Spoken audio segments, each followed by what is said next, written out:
And I think one of the memories that stick up to me was second skin. Oh yeah. And like you only did it when you were like in a certain class or something. Form 4? Yeah, and it felt like a coming of age. And I remember when Faith Siri did it. Yeah. It seemed like such like a big thing to be part of. And then when our year did it, it was like, oh, was this it? But like.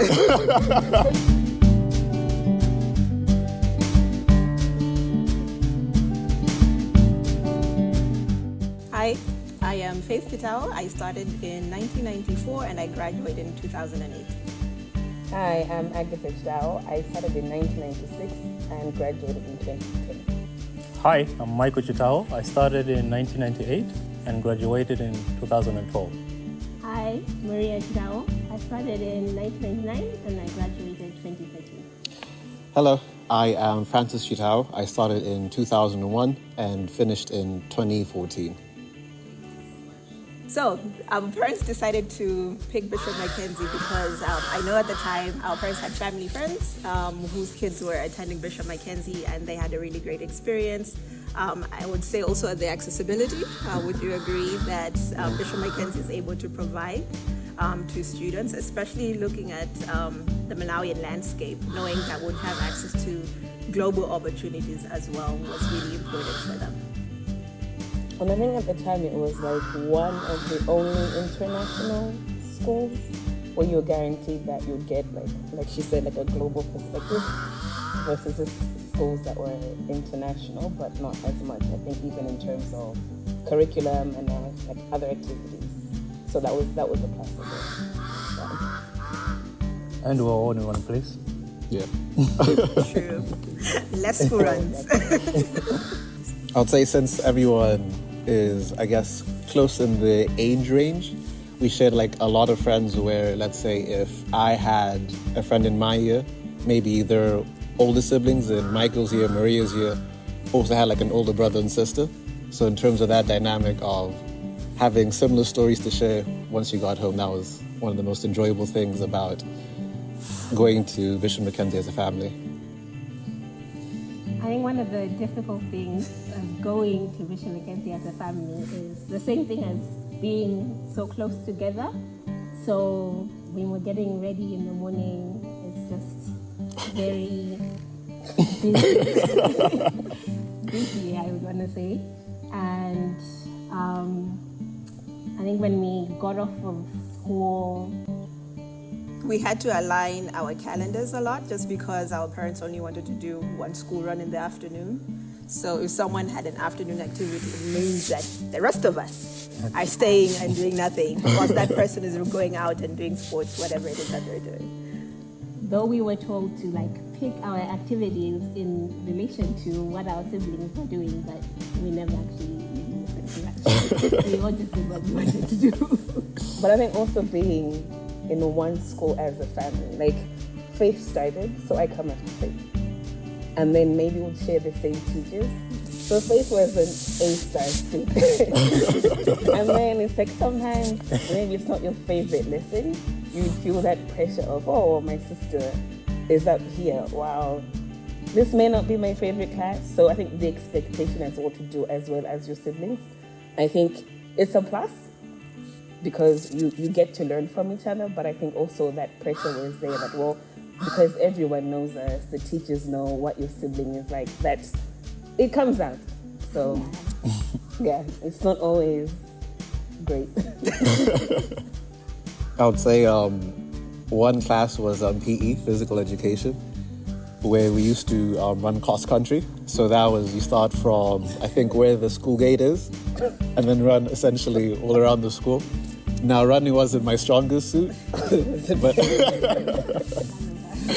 Except for maybe Faith. Yeah, and Michael. Because I think Faith and Michael are the most athletic. We were. Michael is still the one holding the fort.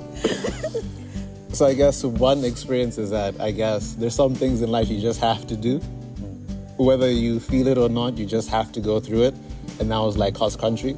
So typically when I face like a challenge, etc., I usually go back to me trying to finish cross country to at least inspire me to say that if I did it then, I can do it now. So That's true. true. And I think also growing up, I'm dyslexic. So it meant that growing up, you had to have special needs and attention in class. So I think that discipline that I got with my teachers and my siblings to make sure that you always do things on time, you always pay particular attention to maybe the details that you may miss. It helped me excel in life, especially now with my day-to-day work. So I think that was a very good plus in terms of how it really shaped me growing up and then as a young child and then to grow up too. And maybe I think for me what I would add is, especially during primary, there was no social media at the time. And because Bishop Mackenzie was an international school, would have children of diplomats attending or children whose parents worked for international organizations. So maybe one year you're all together, you're best friends, and then the next year that person is no longer there. And you didn't know like what had happened. And you couldn't get in touch with them. So, I mean, obviously with the onset of social media now, you're able to follow up with people. But at that time, it was just like, I've lost my friend. and that was like day one, where you're like, but where's my best friend? And then you just had to move on with life. So I think especially as you get older, life happens. You learn to let go of things. I don't want to say as easily, but because we had that, I don't want to say jarring experience, but we had that experience at that time of knowing that, okay, there might be no way for me to even like connect with that person anymore, and that's fine as well. Life goes on. So that is something that I've learned also.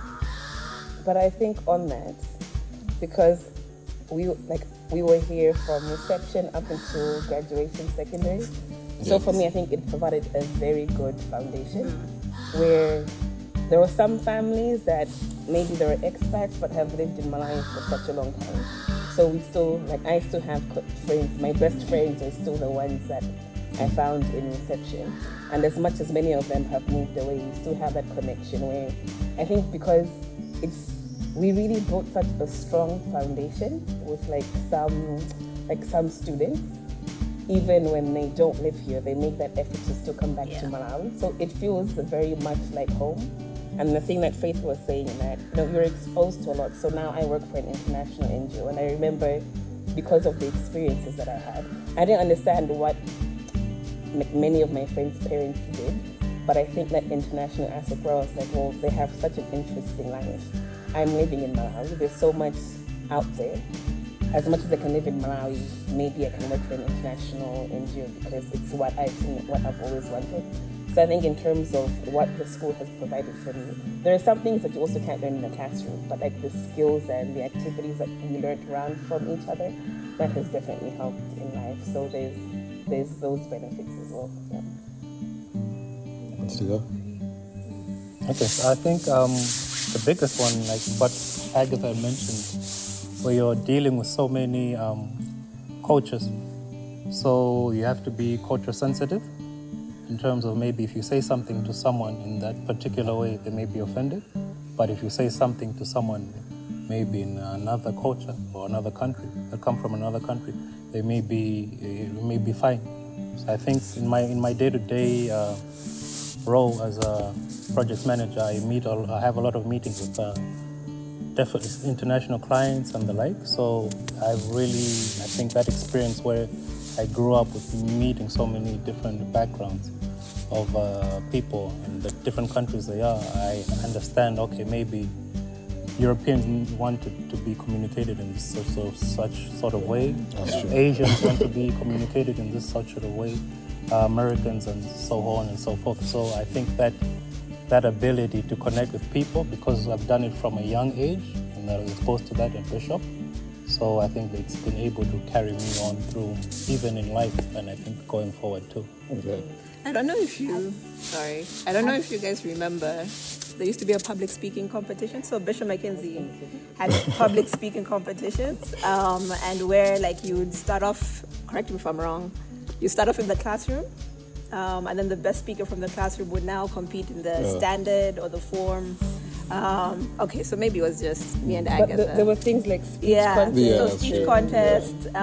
So I know for me, public speaking for sure, because I work for an international organization as well, where I have to be upfront speaking, especially to students or connections that we have as well. So being able to just present yourself in a way that you get the message across, you know your audience, just goes a long way. So little things like that Bishop did helped. Sorry, Maria, go. I think, okay, just touching on what Michael said, because I also work in an international organization. So our head offices are based in South Africa. So the way that the South Africans speak, I think it was a lot of culture shock to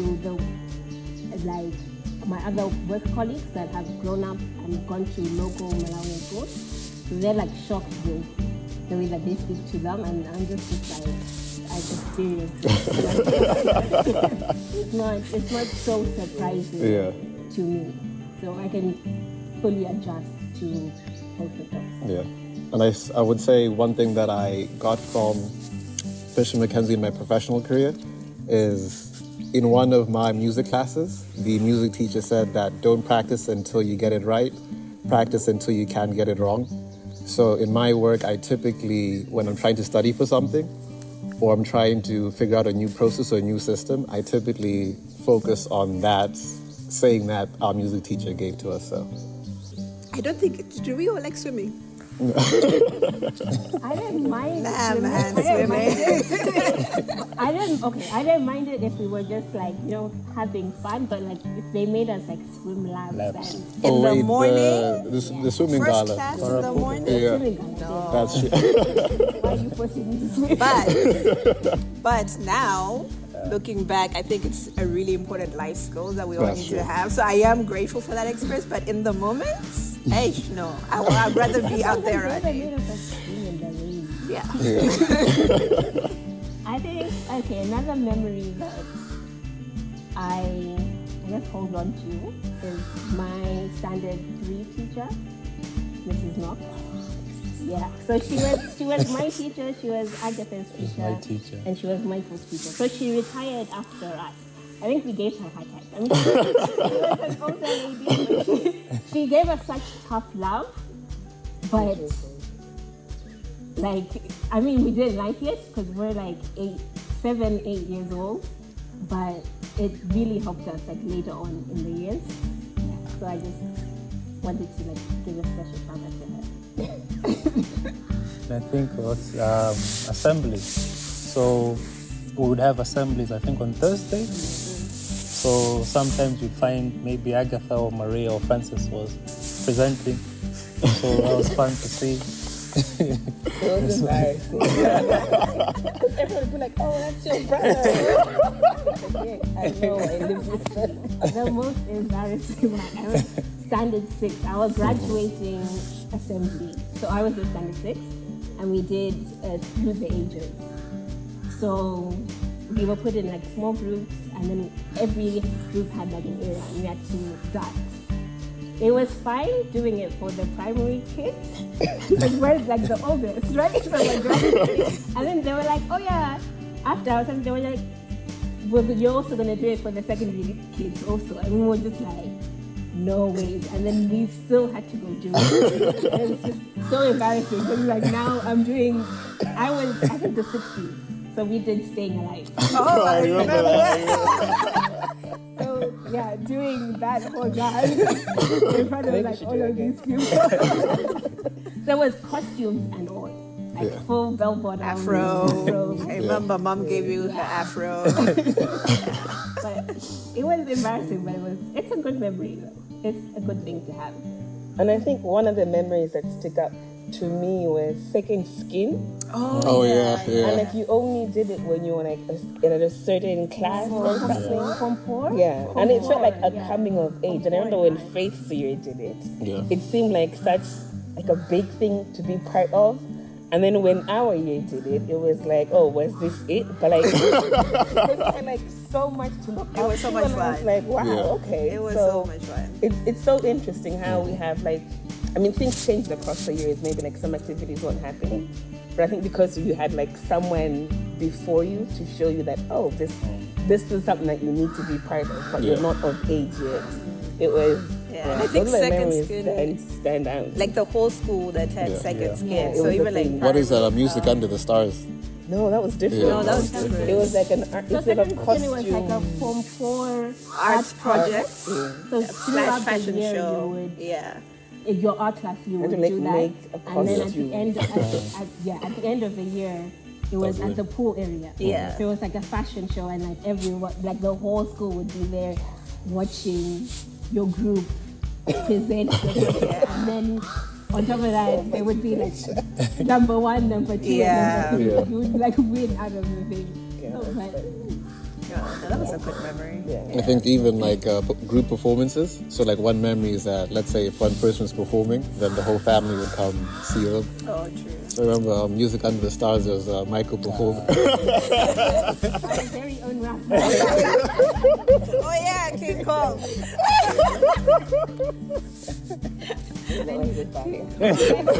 That was a good song. It was a good song. We have it. If you don't. We don't have it. And International Day. Yeah, Oh, yeah. yeah, I think because with international schools, you have like a lot of Malawians. Then I remember there was like a time where there was more like British and more Americans and Malawian students. So you would have the parade where you would see like the countries like parade in front of you. And we always wanted to make sure that like the time that I remember, we had like a bigger Malawian grouping versus like the UK. It was like always that competition. But in the end, like we all always would come together, and then you would have like the fair in the evening where you try different foods, and the American table brownies.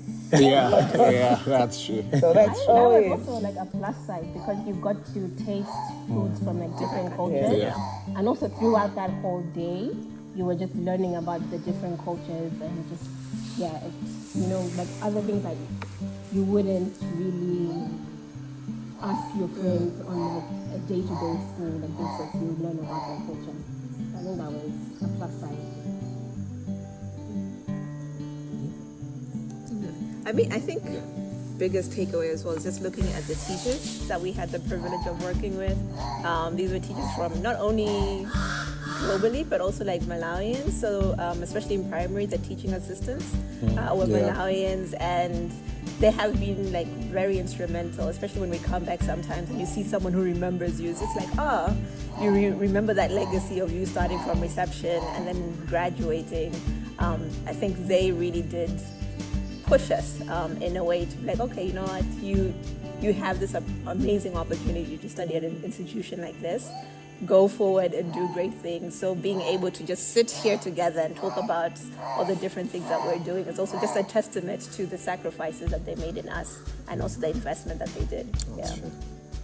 Hey, you changed. new. I remember there's so many buildings that weren't here. So you're trying to picture, what was here before, and then you find a block or another thing. But I think it's lovely to see. Takes some getting used to, but Right now we're recording this in the secondary area, and I can point to where our homeroom used to be. So it's good to just look there and see like, it's there. But no, a lot definitely has changed. Good change is good. I know sometimes it can be a bit challenging, but it also I think shows to the growth that Bishop Mackenzie is going throughout the years. Because I'm sure people who studied here in the 1980s probably have seen much more change than maybe what we are seeing right now. So that's interesting. But I think as much as it's changed, there's some things that have still stayed the same. But like good to see that they're around. Like there's this bench here that has the names of like my year. So it's not exactly my year. class, but it was my year. And then we were coming in and the lockers are still there. So everyone had lockers, no one used them. And I'm like, how do they still have lockers? They're still using them. So it's good. It's good to see. I mean, it's good being back, and I think it changes like almost every year. There's always like Something new. some addition. Oh yeah. No, definitely, if I can afford it. So would definitely want them to come here. But yeah. I would send my kids here. Yeah. You know, I would, but I think one thing that I think is difficult with being an international school as a Malawian student was that you didn't get, now that we're like out of that international setting, I work with a lot more Malawians. So our upbringings are very different. They have a very much more Malawian upbringing. So the things that they share with how they went to school, maybe going to a boarding school or girls' school, they have that. So I think if I was to have kids, I would do a bit of both because the exposure that we got here, it definitely helps you in life. Like you can't even put an amount of money on it. But I think as a Malawian, there's also some things that I would want my child to be able to relate to with family and colleagues. So a bit of both is always good. And I think also maybe just to add, we all ended up going to study in the United States for college. So when you come back and you start working in Malawi, you realize that maybe like your coworkers have built networks from Malawi because true. they attended maybe any of the public universities. So now when you need to, I don't know, contact someone from government, they know someone who knows someone. You will have to put on an American accent in my case, so that they're like, oh, okay, we need to take this person seriously versus like, oh, no, I know you from back in the day. So I think if there's a way of really integrating the school more with the Malawian community so that you do have both sides of that exposure, not only will it help the Malawian students who are studying here, but I think it will also expose the international students who don't necessarily live here full time to also know what is going on outside the community, and that would be beneficial. And I think on that, I'd love to see, I don't know if it happens, but maybe Chitawo lessons. Oh, that's true. That's true. Growing up, we didn't have Chitawo lessons. Yeah. So I think that barrier, that language barrier between where if you're speaking Chitawo, the local language, you should be able to talk and communicate, irrespective if you're international or Malawian. So I would love to see that happening if it's not already happening. And I think I would want to say shout out to the Asian community because they live here within the Malawian community as well. I know like one of Michael's best friends can speak Chitawo fluent. So every time he comes home, like we're not even speaking English, we're speaking Chitawo with him. And it's like for them, they took their own initiative to learn the language. So it really does help bring communities together, just having that common language on top of English or Spanish or French. But those subjects we learn in the classroom. We're not necessarily speaking them every day. So, yeah. Okay. So I left Bishop Mackenzie in 2014. I made the difference in terms of all my siblings went through Bishop and actually graduated all the way up to IB2. But then I decided to leave in IB1. And I guess the main reason was that I saw all my siblings went through Bishop, and so I just wanted to be different. So I went to a school in South Africa called the African Leadership Academy. In terms of the differences in curriculum, the school in South Africa focused on A-levels and then also entrepreneurship and leadership. So I learned in terms of how to have like a business mindset and then also how to lead and manage teams. When it comes to the Bishop Mackenzie curriculum, in particular the IB curriculum, since I did 1 year of IB, one important lesson that I learned is in terms of critical thinking, in particular TOK or theory of knowledge, where I learned in terms of philosophy, science, biology, and how all these different fields intersect with each other. So I did learn a lot from Bishop that I did carry throughout not only me going to South Africa, but also when I went to school in the United States. And I think just to, like, when I remember that time, it took a while to get our parents on board to send Francis to African Leadership Academy, just because for them, they had seen the end product with Bishop Mackenzie through the four of us. So it was just like, why do you want to go there? You know, are you sure? But at I think it ended up okay. Okay. If anything, he might be he's going to be the most successful. We're all we're going to be living in his mansion. And I think on graduation, it was nice to see everyone graduate. That's true. That's true. So you would have Faith graduating, you'd be proud, you'd be inspired. Then Agatha graduates. Yeah.